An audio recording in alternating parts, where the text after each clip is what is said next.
Good morning students. आज हमारा magnetic effect of current chapter के जो हम लोगों ने स्टडी कर रहे हैं, हम लोग magnetic effect of the current chapter में हम लोग आज पढ़ेंगे एम्पियर सर्किटल लॉ।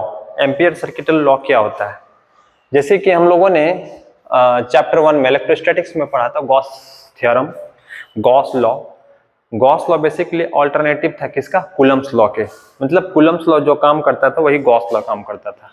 बेसिकली जहां पर हम लोग कूलम्ब्स लॉ सही ढंग से नहीं लगा पाते थे, वहां पर कूलम्ब्स लॉ आसानी से लगा लेते थे और लगा भी सकते थे और लगाया भी हम लोगों ने। In the same way Ampere circuital law जो होते हैं, Ampere is the alternative form of the Biot Savart laws. Biot Savart laws का ऑल्टरनेटिव फॉर्म है कौन सा? Ampere circuital laws. मतलब बायोट-सैवर्ट लॉज की हेल्प से हम लोग किसी भी कंडक्टर का मैग्नेटिक फील्ड फाइंड आउट कर सकते थे। In the same way Ampere circuital laws से भी हम लोग फाइंड आउट करेंगे मैग्नेटिक फील्ड किसी भी कंडक्टर का। इनफैक्ट कि ये Ampere circuital law Biot Savart law से ज़्यादा आसान है और हर जगह ये एप्लीकेबल है। इसे लगाना बहुत ही आसान है और आसानी से हम लोग इसे लगा भी सकते हैं। हो सकता है बायो-सैवर्ट लॉ कुछ जगहों पे हम लोग यूज़ नहीं कर पाएँ, ये नहीं कर सकते हैं, थोड़े अगर करते भी हैं तो काफ़ी कॉम्प्लिकेटेड हो जाते हैं, कॉम्प्लेक्स हो जाते हैं। लेकिन ampere circuital law Biot Savart law से ज़्यादा आसान होता है और ये हर जगह लगाया जा सकता है। इसके स्टेटमेंट में अभी हम लोग नहीं जाएंगे, अभी हम समझेंगे कि एम्पियर सर्किटल लॉ होता क्या और ये किस चीज़ से रिलेटेड है। बहुत सारी बुक्स में अलग अलग तरह के अलग अलग स्टेटमेंट्स दिए हुए, अलग अलग लोगों ने अलग अलग तरीके से इसे समझाया है। हम लोग इसे अपने तरीके से समझेंगे ताकि चीज़ें आसान हो जाए और हम लोग एम्पियर सर्किटल लॉ आसानी से समझ सके। तो इसको समझाने के लिए मैं अपना एक एग्जांपल लेता हूं। सपोज करो हमारे पास एक वायर है। वायर कौन सा वायर है? Long straight current carrying wire हमने ले लिया। ऐसा मान लेते हैं, ये समझाने के लिए हम ऐसा मान लेते हैं कि long straight current carrying wire में जो कितना करंट फ्लो हो रहा है? आई करंट फ्लो हो रहा है। ऐसा सपोज कर लेते हैं, ये हमारे पास ये कंसीडर किया मैंने। यहाँ पे करंट फ्लो हो रहा है, इसमें आई करंट फ्लो हो रहा है और मैंने बोल दिया कि ये जो करंट आई फ्लो हो रहा है इस वायर में या फिर इस कंडक्टर में जितना करंट फ्लो हो रहा है, आई करंट फ्लो हो रहा है, तो जितना करंट फ्लो रहा है उतना ही ये मैग्नेटिक फील्ड बना रहा है। और कहाँ पे बना रहा है? यहीं पे बना रहा है, वायर में। ऐसा हमने मान लिया, सपोज करो ऐसा हमने मान लिया, ठीक है। जितना करंट फ्लो हो रहा है कंडक्टर में उतना ही मैग्नेटिक फील्ड बना रहा है। क्योंकि हम लोग पढ़ के चुके हैं electric current is the source of the magnetic field. यहाँ तक तो इस चैप्टर में हम लोग यही पढ़ के रखे और इसका कॉन्सेप्ट भी हम लोगों ने क्लियर किया। तो इसका मतलब ये हुआ कि अगर ये आई करंट बना रहा है उतना ही क्या बना रहा है? बी करंट बना रहा है। हमने क्या किया? कुछ ऐसा हिसाब लगाया, कुछ ऐसा जुगाड़ लगाया कि ये जितना करंट बना रहा था, जितना करंट बन रहा था उतना ही मैग्नेटिक फील्ड बन रहा था। हमने क्या किया कि जो करंट मैग्नेटिक फील्ड बना उस मैग्नेटिक फील्ड को निकाल के किसी तरीके से ड्रैग करके यहाँ पे इस मीडियम में लेके आया, इधर या इधर, मान लो यहाँ लेके चले आए, इस पॉइंट पे लेके चला आया मैग्नेटिक फील्ड को, ठीक। ऐसा हमने मान लिया। अब मुझे ये बताओ, इस पॉइंट पे हम मैग्नेटिक फील्ड को लेके आ गए। अब इस मैग्नेटिक फील्ड ये वैल्यू किसके बराबर है? आई के बराबर। क्या हम इस चीज को आई लिख सकते हैं? लेकिन ये मैग्नेटिक फील्ड आगे आई लिख सकते हैं बी की जगह, क्योंकि हमने मान के रखा है कि आई बराबर क्या है? बी। और ये मैग्नेटिक फील्ड यहाँ पे आ गया। अब यहाँ आने का मतलब ये हुआ कि यहाँ से जितना करंट फ्लो हो रहा था मैग्नेटिक फील्ड को हमने बाहर लाया, तो यहाँ इसको मीडियम मिला और मीडियम के द्वारा कुछ मैग्नेटिक फील्ड क्या कर लिए जाएंगे? एब्जॉर्ब कर लिए जाएंगे। कुछ चूंकि हमको पता है कि मीडियम इम्पैक्ट डालता है मैग्नेटिक फील्ड पे, मैग्नेटिक फील्ड पे इम्पैक्ट डालता है, तो अगर मीडियम मैग्नेटिक फील्ड पे इम्पैक्ट डालता है उस चीज को हम लोग क्या बोलते हैं? उस चीज को हम लोग बोलते हैं परमिएबिलिटी। क्या बोलते हैं उसे? परमिएबिलिटी। तो इसका मतलब ये हुआ कि कुछ मैग्नेटिक फील्ड यहाँ पर एब्जॉर्ब कर लिए गए। किसके द्वारा? मीडियम के द्वारा। और मीडियम की वो वाली प्रॉपर्टी जो मैग्नेटिक फील्ड पर इम्पैक्ट डालता है, that is called the permeability. अगर ये काम वैक्यूम में हो रहा है तो हम कह सकते हैं कि सर हमने जो करंट के द्वारा मैग्नेटिक फील्ड तैयार किया, जितना करंट उतना मैग्नेटिक फील्ड, लेकिन मीडियम में जाते ही वो एब्जॉर्ब हो गया। मीडियम के द्वारा कितना एब्जॉर्ब हो गया? Mu naught. तो हम उसको क्या लिख सकते हैं? म्यू नॉट बी, और बी इज इक्वल टू क्या है? आई। तो म्यू नॉट क्या लिख सकते हैं? इसे आई लिख सकते हैं। इतनी सी बात समझ में आई। मैं बस ये कहना चाह रहा था कि जितना करंट बन रहा है वायर उतना ही क्या बना रहा है? मैग्नेटिक फील्ड बना रहा है। जितना करंट बन रहा है उतना ही मैग्नेटिक फील्ड बन रहा है। बस हमने मैग्नेटिक फील्ड को मीडियम में लेके आया, तो मीडियम ने उस पर ऊपर में क्या डाला? इम्पैक्ट डाला, एब्जॉर्ब कर लिया गया क्या कुछ, तो वो मैग्नेटिक फील्ड को जो मीडियम ने एब्जॉर्ब किया उसको हम बोलते हैं म्यू नॉट। क्या बोलते हैं? म्यू नॉट, वैक्यूम में। तो अब हमारे पास म्यू नॉट टाइम्स बी मिल जाएगा, बी इज इक्वल टू क्या है? Mu not times I. इस चीज को ऐसे लिख सकते हैं। ये आई थिंक मुझे लगता है समझ में आ गया होगा। मतलब ये जो बी है इसके बराबर समझ में आ गया, मैग्नेटिक फील्ड के बराबर है। Is it clear? But medium में जाने की वजह से उसमें म्यू नॉट का मल्टीप्लाई हो जा रहा है। ठीक है, अब यहां तक समझ में आ गया। अब आगे की बात करते हैं कि इसको और अच्छे तरीके से कैसे समझते हैं। मैग्नेटिक फील्ड को इस पॉइंट तक लेके आया, ठीक है, लेकिन हमारे पास ये क्या है? Long straight current carrying wire. तो मैग्नेटिक फील्ड के यहाँ इस चारों तरफ होंगे, इसके अराउंड होंगे, बिल्कुल होंगे। इस वायर के अराउंड मैग्नेटिक फील्ड होंगे, हम लोग पढ़ के रखे, हम लोगों ने मैग्नेटिक फील्ड फाइंड आउट भी किया है। हम ऐसा मान लेते हैं कि ये जो पहला सर्किल है मैग्नेटिक फील्ड का, हम ऐसा मान लेते हैं ये जो पहला सर्किट है मैग्नेटिक फील्ड का, यहाँ पर इस छोटे से जगह पे 1 सेंटीमीटर मान लेते हैं। This is the elemental length भी बोल सकते हैं या डीएल बोल सकते हैं, कुछ भी बोल सकते हैं। इस छोटे से लेंथ पर हम मान लेते हैं कि 5 टेस्ला का मैग्नेटिक फील्ड बन रहा है। कहाँ पे? 1 सेंटीमीटर पे। कितना पे बन रहा है? 1 सेंटीमीटर। ऐसा हमने मान लिया, इस सब को मिटा देते हैं। अब 5 टेस्ला मैग्नेटिक फील्ड बन रहा है 1 सेंटीमीटर पे, फिर आगे 5 टेस्ला बन रहा है दूसरे सेकंड सेंटीमीटर पे। इस तरीके से ऐसे करते हुए हर 1 सेंटीमीटर पे 1 centimetre 5 Tesla, 1 centimetre 5 Tesla, 1 centimetre 1 centimetre 1 centimetre 1 centimetre मिला के ऐसे कितने सेंटीमीटर से मिलके बने ये सर्किल? 100 सेंटीमीटर है। 100 सेंटीमीटर, इसका मतलब ये हुआ कि 1 सेंटीमीटर पर अगर 5 टेस्ला मैग्नेटिक फील्ड बन रहा है तो इसका मतलब ये हुआ कि यहाँ पर ये छोटे छोटे लेंथ कितने बने हैं? 1 सेंटीमीटर के 100 है। 1 सेंटीमीटर के 100 है, तो इसका मतलब ये हुआ कि ये हो जाएगा हमारा 500 टेस्ला। कैसे 500 टेस्ला हुआ? सर हर सेगमेंट की लंबाई कितनी है? 1 सेंटीमीटर, और ऐसे कितने सेगमेंट है? 100 है। तो लेंथ हो गया हमारा 100 सेंटीमीटर, लेंथ हमारा हो गया 100 सेंटीमीटर, और मैग्नेटिक फील्ड कितना हमारा? 5 टेस्ला हर। तो टोटल मैग्नेटिक फील्ड कितना हो जाएगा सर? टोटल मैग्नेटिक फील्ड हो जाएगा 100 × 5, कितना हो जाएगा हमारा? 500 टेस्ला हो जाएगा। यहाँ तक क्लियर हो गया? हमने क्या किया, इस सर्किल को थोड़ा और बढ़ा दिया, ऐसे और बढ़ा दिया। सर्किल को बढ़ा देंगे तो जाहिर सी बात है डिस्टेंस बढ़ने पर मैग्नेटिक फील्ड कम हो जाएगा, और हर जगह हमारा क्या मिल जाएगा? छोटा छोटा लेंथ बढ़ जाएगा। लेंथ बढ़ जाएगा मतलब segment, number of segments of this length क्या हो जाएंगे? बढ़ जाएंगे, बस मैग्नेटिक फील्ड कम हो जाएगा। फिर से हमने जोड़ा इसको और हमने देखा, यहाँ पर हमने कहा ठीक है, हमने कहा कि यहाँ पर जो मैग्नेटिक फील्ड बन रहा है वो बन रहा है कितना? हमने बोल दिया यहाँ पर जो मैग्नेटिक फील्ड बन रहा है ये पहले यहाँ पे 5 टेस्ला बन रहा था, और हमने बोल दिया यहाँ पर कितना टेस्ला है? यहाँ पे 2.5 टेस्ला मैग्नेटिक फील्ड बन रहा है। इस सर्किल पर कितना बन रहा है मैग्नेटिक फील्ड? 2.5 टेस्ला, हमने ऐसा बोला। और यहाँ पर 100 1 सेंटीमीटर के थे, और 1 सेंटीमीटर की यहाँ पर कितने लेंथ है? 200, ऐसा मान लिया मैंने, क्योंकि बाहर का रेडियस बड़ा होगा। ये 1 सेंटीमीटर 1 सेंटीमीटर पे कितना है? 2.5, 1 सेंटीमीटर पे कितना है? 2.5, 1 सेंटीमीटर ऐसे जाते जाते कितना हो जाएगा हमारे पास?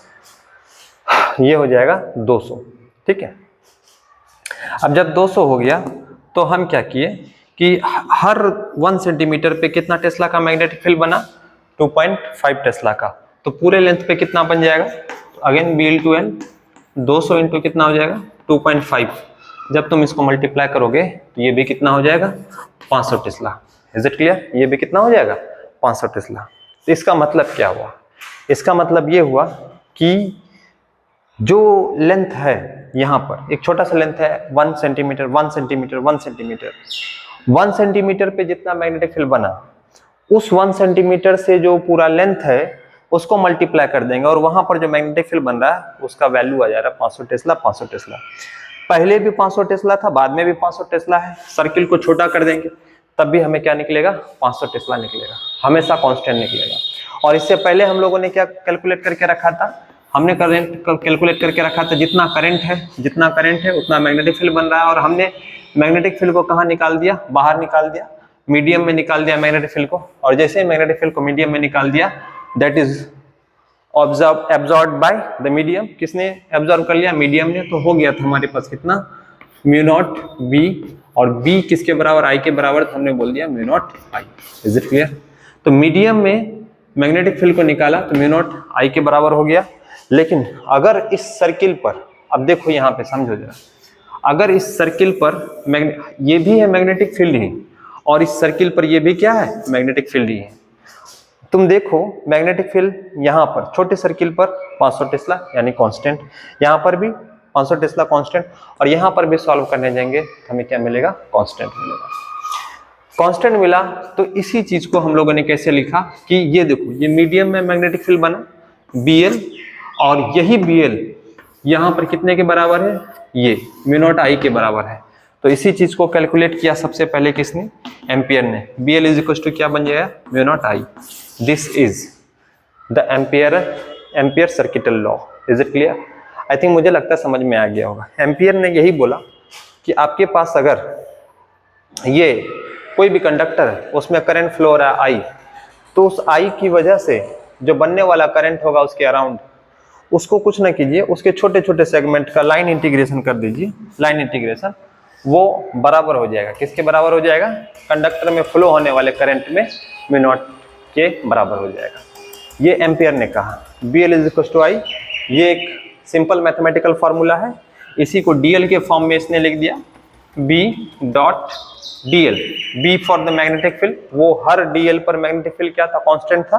तुम खुद देखो, हर छोटे छोटे लेंथ पर मैग्नेटिक फील्ड 5 टेस्ला लिया मैंने, तो मैग्नेटिक फील्ड कांस्टेंट था। dl हमारा अलग था, तो सारे dl को मिलाने के लिए क्या करना पड़ता था, इंटीग्रेशन। तो इसने एक लाइन इंटीग्रेशन किया, और चूंकि ये इसी के बराबर होता था हमेशा, mu naught is I, this is the Ampere circuital laws.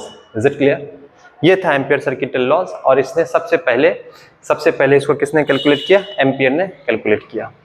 और यहाँ जो लिखा है ampere circuital law states that the line integral of the magnetic field be around any closed circuit, किसी भी क्लोज सर्किट में जिसमें करंट फ्लो रहा है उसके अराउंड, ठीक है, मैग्नेटिक फील्ड जो होता है हमारा, उसका close integration, line integration dl के साथ में म्यू नॉट आई के बराबर होता है। एम्पियर सर्किटल लॉ यही बोलता है। Is it clear? इसका हम लोग यूज करके अलग अलग कंडक्टर में मैग्नेटिक फील्ड फाइंड आउट कर सकते हैं। तो सबसे पहले हम इसका प्रूफिंग देखेंगे। कई बार मैथमेटिकल फॉर्म में पूछ दिया जाता है, मैथमेटिकल प्रूफिंग पूछ दिया जाता है, एम्पियर सर्किटल लॉ के प्रूफिंग बताइए। तो फिलहाल हमने समझाने के लिए बताया, और magnetic field ampere circuital law का स्टेटमेंट ये है, फॉर्मूला ये है, ये और ये दोनों एक साथ यूज कर सकते हैं। एक जरूरी चीज क्या है इसमें, जरूरी चीज ये है कि अगर तुम यहाँ पर देखोगे, यहाँ पर मैं तुम्हें बता देता हूँ, यहाँ पर देखो जरा इसको, ये हमारा करंट कैरिंग वायर है इस तरीके से, और ये ऐसे है। तो अगर ये मैग्नेटिक फील्ड यहाँ पर इस डायरेक्शन में ऐसे बन रहा है, ऐसे बन रहा है, ऐसे बन रहा है, ऐसे बन रहा है, ऐसे बन रहा है, तो हम यहाँ पर एक चीज देखेंगे, ये जो हमारा है इस पॉइंट पे आते हैं, यहाँ अगर dl लेंगे, what is the direction of the dl, तो इस तरफ जाएगा, इस तरफ। और मैग्नेटिक फील्ड का भी डायरेक्शन हमको यहाँ पर उसी डायरेक्शन में मिलेगा, dl, और मैग्नेटिक फील्ड का डायरेक्शन यहीं पर है, यहाँ पर भी dl और मैग्नेटिक फील्ड का डायरेक्शन यहीं पर है। तो यानी कि एक बात समझ में आता है, देखो यहाँ पर अगर तुम dl लोगे इस डायरेक्शन में, dl अगर तुम इस डायरेक्शन में ले रहे हो यहाँ पर इस पॉइंट पर, तो इसी पॉइंट पे मैग्नेटिक फील्ड तुम्हें ऐसे मिलेगा। इज इट क्लियर ना? राइट हैंड थंब रूल लगा के देखो, अगर तुमने dl यहाँ लिया तो राइट हैंड थंब रूल से मैग्नेटिक फील्ड यहाँ पे, राइट हैंड थंब रूल से मैग्नेटिक फील्ड यहाँ पे, यानी कि dl और मैग्नेटिक फील्ड के बीच में एक टेंजेंशियल रिलेशन है। और जब ये टेंजेंशियल रिलेशन है तो we can write it in dot product, हम इसे डॉट प्रोडक्ट के रूप में लिख सकते हैं, b डॉट dl। इसी चीज को हम लोग ऐसे भी लिख सकते हैं, b dot dl into cos theta. Is it clear ना? ये, या फिर इस चीज को हम लोग ऐसे भी लिख सकते हैं, डॉट प्रोडक्ट। इस चीज को हमेशा ध्यान में रखना बहुत जरूरी है, क्योंकि दोनों एक दूसरे का टेंजेंशियल फॉर्म में है। हर क्लोज, देखो ये क्लोज लूप में है, क्लोज लूप में है, और जब भी क्लोज लूप के किसी भी dl पर हम जाएंगे तो मैग्नेटिक फील्ड हमें एक दूसरे के ऊपर में टेंजेंशियल मैग्नेटिक फील्ड का डायरेक्शन जो होगा dl का, दोनों के बीच में एक दूसरे के ऊपर में ओवरलैप कर जा रहा है। तो ऐसे केस में इसको हम डॉट प्रोडक्ट के रूप में लिखते हैं, b dot dl is equal to b dl cos theta. इस फॉर्म में भी हम लोग इसे लिख सकते हैं। जरूरत पड़ने पर कैलकुलेशन के पर्पज से हम इसे ऐसे भी लिखेंगे, ठीक है। फिर से समझ लो, अगर ये एक दूसरे का परपेंडिकुलर हो जाता, अगर डीएल इधर है मैग्नेटिक फील्ड इधर है, तो देन हम लोग इसे क्रॉस प्रोडक्ट लगाते, लेकिन यहाँ पर एक दूसरे के ऊपर में ओवरलैप कर जा रहा है। जिस डायरेक्शन में मैग्नेटिक फील्ड है उसी डायरेक्शन में डीएल चला जा रहा है इस क्लोज लूप पर, तो इसका मतलब ये हुआ इस दोनों के बीच में डॉट प्रोडक्ट होगा, B dot D L is equal to B D cos theta. तो कैलकुलेशन जब करेंगे हम ये भी यूज करेंगे, ठीक है। और एक इंपॉर्टेंट बात क्या है कि जब भी एम्पियर सर्किटल लॉज लगाएंगे तो हमें उसके लिए क्या बनाना पड़ेगा, एक क्लोज्ड लूप बनाना पड़ेगा, जिसको बोलेंगे एम्पियरन लूप। एम्पियरन लूप बोलते हैं, एम्पियर्स लूप भी बोल सकते हो उसे, एम्पियर्स लूप बोलेंगे। That is the imaginary loop होगा, किसी भी वो हम लोग जब एप्लीकेशन करेंगे इसका यूज करेंगे तो उसमें हम लोग उसका यूज करेंगे। तो रिमेंबर दिस पॉइंट कि ये ऑल्टरनेटिव है बायो-सैवर्ट लॉज के। बायो-सैवर्ट को कई जगहों पे अगर यूज करते हैं तो कैलकुलेशन क्या हो जाता है, कॉम्प्लिकेटेड हो जाता है, but this is very simple formula. By the help of this formula we can find out the magnetic field in any conductor in easy manner with easy calculation. Is it clear? And Ampere was the first physicist who thought about it कि सारे छोटे छोटे segment को अगर जोड़ेंगे तो वो current के बराबर आएगा। क्यों बराबर आएगा? क्योंकि करंट की ही वजह से मैग्नेटिक फील्ड बन रहा है, तो जितना करंट बनेगा उतना मैग्नेटिक फील्ड बनेगा, तो इसमें करंट हमेशा क्या होगा, कांस्टेंट होगा। इज इट क्लियर ना? तो एम्पियर ने ये बताया, ठीक है। हम इसके प्रूफिंग पे आते हैं, फिर हम लोग इसके बारे में, हाँ, मैं एम्पियर सर्किटल लॉ लगाने से पहले हमें अपना एक इमेजिनरी लूप बनाना पड़ेगा, मैग्नेटिक फील्ड हमें जहां फाइंड आउट करना है, ठीक है। तो इसे नोट कर लो, फिर हम लोग इसकी एप्लीकेशन और प्रूफ पे आते हैं। पहले प्रूफ पे आते हैं इसके।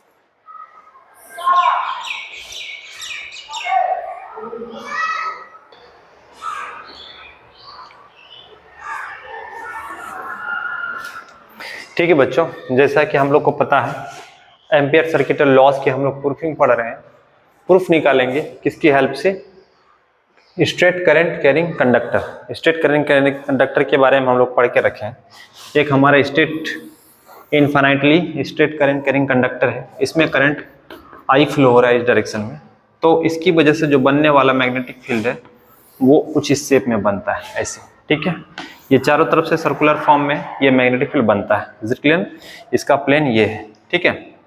प्लेन इसका बना देते हैं, this is the plane of the magnetic field. ये इस शेप में मैग्नेटिक फील्ड के प्लेन है, ठीक है। मैग्नेटिक फील्ड के ये प्लेन है ऐसे, दिस इज, और इस दोनों के बीच का डिस्टेंस क्या है, आर। यहाँ यहाँ यहाँ यहाँ यहाँ हर जगह मैग्नेटिक फील्ड क्या है, बराबर है। और मान लेते हैं इस पॉइंट पे ये मैग्नेटिक फील्ड का क्या है, क्लोज लूप, ये वाला है, ठीक है। यहाँ पर हमने लिया dl, और यहाँ पर मैग्नेटिक फील्ड का डायरेक्शन कैसे है, तो यहाँ पर इस डायरेक्शन में अंदर की तरफ है, यहाँ पर इसी डायरेक्शन में मैग्नेटिक फील्ड है, और इसी डायरेक्शन में हमारा क्या है, ये इसी डायरेक्शन में हमारा क्या है, dl है। दोनों एक दूसरे के ऊपर में जस्ट ओवरलैप हो रहा है, dl bl। Is it clear? अगर ये ओवरलैप हो रहा है तो हम जानते हैं इसको किस फॉर्म में लिखेंगे, अभी मैंने बताया था।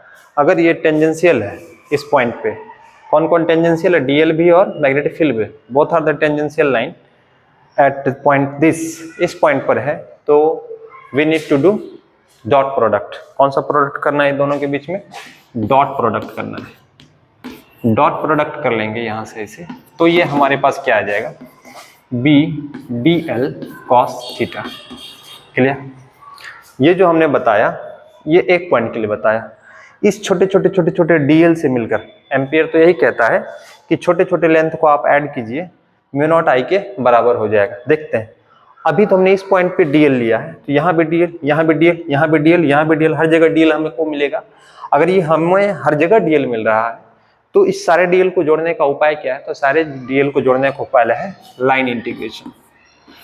एक तो क्लोज सर्किट है और क्लोज का सिंबल ये है, बीच में इंटीग्रेशन में क्लोज का सिंबल ये है, और लाइन इंटीग्रेशन करना है। B dot D L is equals to B dot D L. Is it clear?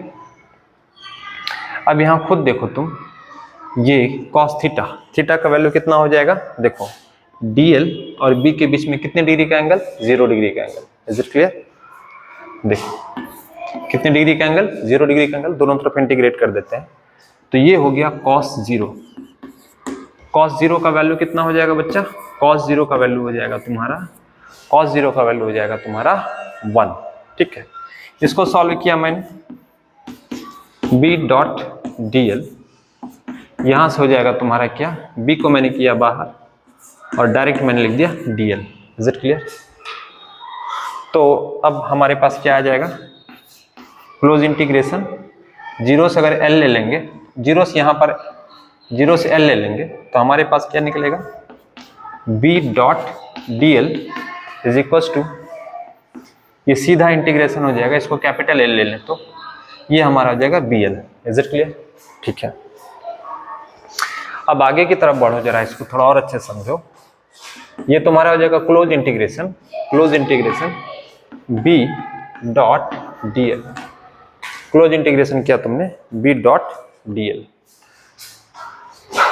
b dot dl। ठीक है, और b magnetic field due to current carrying straight wire, current carrying straight wire के लिए magnetic field हम लोग क्या पढ़ के रखे हैं, याद करो, हम लोगों ने पढ़ के रखा है यहाँ पे near the center, near the center, magnetic field due to long straight current carrying wire में नियर द सेंटर के बारे में हम लोगों ने क्या पढ़ के रखा है, mu naught I upon 4 pi r sine phi 1 plus sine phi 2, ये पढ़ के रखा है। नियर द सेंटर की बात करेंगे, नियर द सेंटर में फाई 1 और फाई 2 कितने डिग्री का हो जाता था, 90 डिग्री का, तो साइन 90 का वैल्यू 1, साइन 90 का वैल्यू 1, 1 1 कितना हो जाएगा, 2 हो जाएगा, mu naught I upon 4 pi r into क्या हो जाएगा, 2 हो जाएगा। Is it clear? 90 90, जिसमें फाई 1 फाई 2 बराबर कितना, 90। ठीक है, ये हो जाएगा। तो इस तरीके से हमारे पास क्या आ जाएगा, इसको सॉल्व कर दिया तो मैग्नेटिक फील्ड तुम्हारे पास b इक्वल टू कितना हो जाएगा, mu naught I upon 2 pi r। हम लोग लिख सकते हैं यहाँ पे ये, इसकी वजह से जो मैग्नेटिक फील्ड बन रहा है, इसकी वजह से जो मैग्नेटिक फील्ड बन रहा है वो कितना बन रहा है, b equal to mu naught I upon 2 pi r। ये हमारे पास long infinitely straight current carrying conductor है और नियर द सेंटर हमारा मैग्नेटिक फील्ड हमें पता है कितना है इसका, mu naught I upon 2 pi r।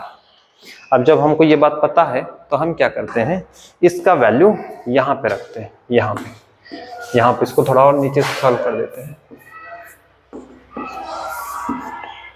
ये close integration b dot dl is equal to b का वैल्यू हमें पहले से पता है, mu naught I upon 2 pi r into ये क्या हो जाएगा, 2 पाई r इंटू l भी लिख सकते हो, इसको चलेगा। ठीक है, थोड़ा सा और लिख दो इसको, b dot dl is equal to mu naught I upon 2 pi r into l। What is the length, what is the value of l, this is the l।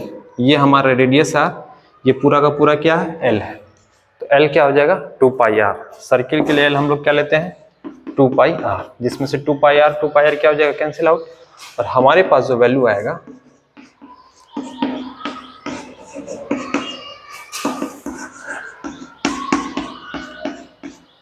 This is the proofing of the Ampere circuital law.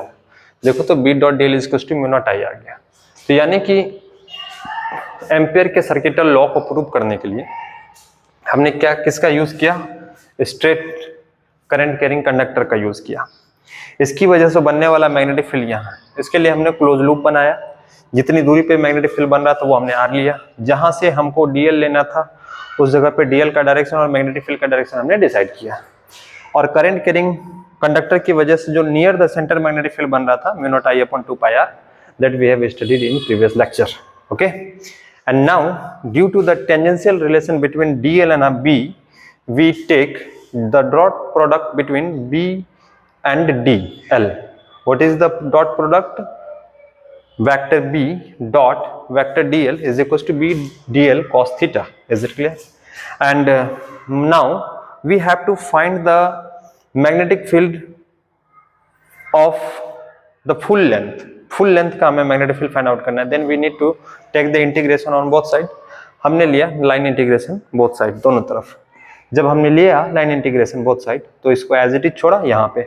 What is the angle between DL and B, and that is the 0 degree. We put theta is equal to 0 and cos 0 degree का value कितना आया 1, and we integrate the DL and we have the value after the integration BL. Is it clear? What is the value of the B is equals to mu naught I upon 2 pi r. Then I put the value of B here. यहाँ पे हमने value put किया mu naught I upon 2 pi r multiply में L है. What is the L? This is the length of this closed loop. Okay, this closed loop is just a circle, and as we know that the length of the circle is 2 pi r. Okay, we put the value of L 2 pi r, and 2 pi r is cancel out, and we get the final result is the line integration B dot dl is equals to mu naught I. This is the proving of the Ampere circuital laws. Is it clear? So to prove the Ampere circuital law, we take the current carrying infinite long conductor. Is it clear? हम लोगों ने ये लिया and इस तरीके से हमने इसका प्रूफिंग किया, और प्रूफिंग से हमें पता चला एम्पियर सर्किटल लॉ बिल्कुल सही है। एंड नेक्स्ट टॉपिक में हम लोग इसको कवर करेंगे, एप्लीकेशन इसका हम लोग कवर करेंगे कि किस तरीके से इसका अप्लाई करके हम लोग इसका मैग्नेटिक फील्ड फाइंड आउट करते हैं अलग अलग कंडक्टर में। ठीक है बच्चों, इसे देख लो।